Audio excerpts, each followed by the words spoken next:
সরকার পরিবর্তনের পর 11টি দুর্বল ব্যাংকের পর্ষদ পুনর্গঠন করা হয়েছে। কিছু ব্যাংক ধীরে ধীরে ঘুরে দাঁড়ালেও অনেকে এখনো আমানতকারীদের টাকা ফেরত দিতে সংকটে রয়েছে।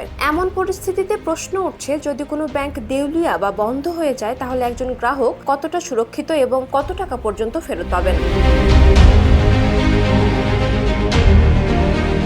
যে কোনো ব্যাংক বা আর্থিক প্রতিষ্ঠান দেউলিয়া হয়ে গেলে গ্রাহকের আমানতের সুরক্ষা নিশ্চিত করতে সরকার আমানত সুরক্ষা অধ্যাদেশ 2025 জারি করতে যাচ্ছে। নতুন নীতিমালা অনুযায়ী ব্যাংকে যত টাকা জমা থাকুক না কেন, গ্রাহক সর্বোচ্চ 2 লাখ টাকা পর্যন্ত ক্ষতিপূরণ পাবেন।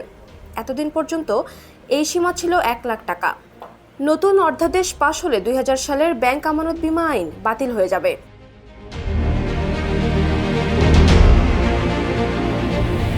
অর্থ মন্ত্রণালয়ের আর্থিক প্রতিষ্ঠান বিভাগ সম্প্রতি এই অধ্যাদেশের একটি খসড়া তৈরি করেছে এবং একটি নির্দিষ্ট ইমেইলে জনগণের মতামত চেয়েছে। তবে মতামত পাঠানোর জন্য নির্দিষ্ট সময়সীমা নির্ধারণ করা হয়নি। এ বিষয়ে জানতে চাইলে আর্থিক প্রতিষ্ঠান বিভাগের সচিব নাজমা মোবারক জানান, খসড়াটি পর্যালোচনার জন্য সংশ্লিষ্ট পক্ষগুলোর সঙ্গে বৈঠক হয়েছে। ঈদের পর আরও একটি বৈঠক অনুষ্ঠিত হবে। খসড়া চূড়ান্ত করা হবে আরও পরে।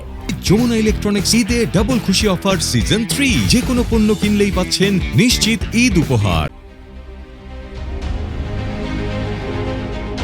খসড়ায় বলা হয়েছে, ব্যাংক ও আর্থিক প্রতিষ্ঠানের আমানতের সুরক্ষায় বাংলাদেশ ব্যাংক আমানত সুরক্ষা তহবিল গঠন করবে। এই তহবিল পরিচালিত হবে আলাদা হিসাবের মাধ্যমে।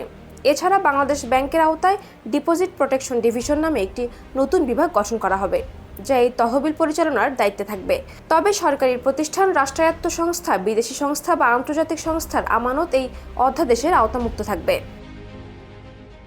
এছাড়া ব্যাংক বা আর্থিক প্রতিষ্ঠান যদি নির্ধারিত সময়ের মধ্যে আমানত সুরক্ষা তহবিলের জন্য প্রিমিয়াম পরিশোধ না করে, তাহলে বাংলাদেশ ব্যাংক তাদের চলতি হিসাব থেকে প্রয়োজনীয় অর্থ কেটে নিতে পারবে।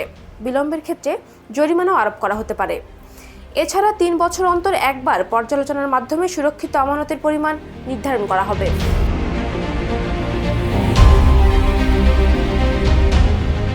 বিষয়টি নিয়ে ব্র্যাক ব্যাংকের ব্যবস্থাপনা পরিচালক ও অ্যাসোসিয়েশন অব ব্যাংকার্স বাংলাদেশের চেয়ারম্যান সেলিম আরিফ হোসেন জানিয়েছেন, তারা খসড়াটি পর্যালোচনা করছেন এবং নতুন সীমাকে স্বাগত জানিয়েছেন।